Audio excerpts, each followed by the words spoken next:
Hi, I'm Goddess Cecilia from goddesscecilia.com, and welcome to Dive Deeper. Today we are going to be talking about a difficult topic, specifically about trauma and healing.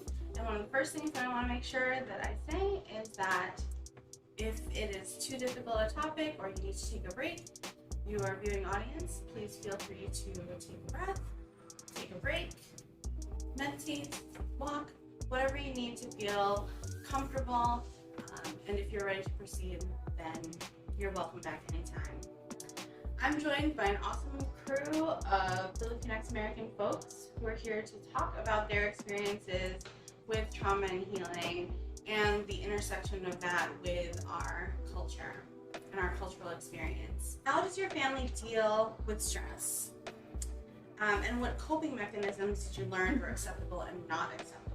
Whenever I felt like I needed to talk to somebody, like a mental health worker or counselor, my parents pretty much discouraged me. And they told me that, I could just forget about it or like pick myself up or think about that. When I left my home and my school, I actually started seeing a therapist and I had to pay for it on my own. It was very expensive, but in actuality, looking back at it, it really helped me survive. Yeah. How my family navigated stress, I think that there was two different examples for me growing up in my childhood. Like my dad was more visibly stressed out and he would get frustrated easily, and then my mom was always somehow in stressful moments she was more composed and more collected.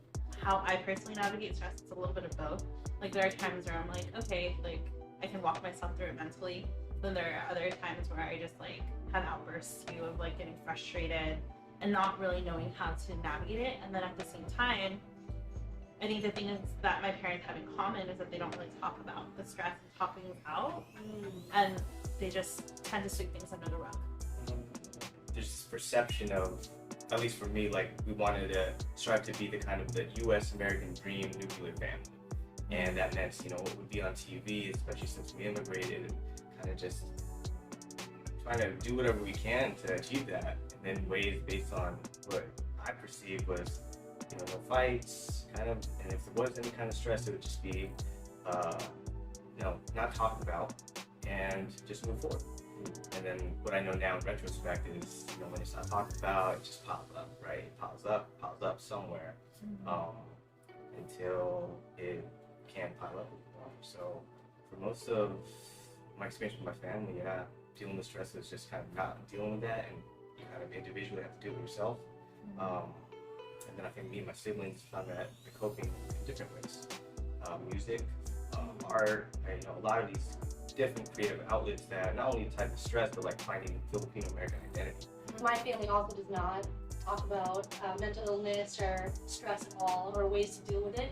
And I think about how, my grandmother definitely picked up that coping mechanism from her grandparents, and it's just been really just being passed down and, through generations, and it's really just a learned thing that my family has really held on to.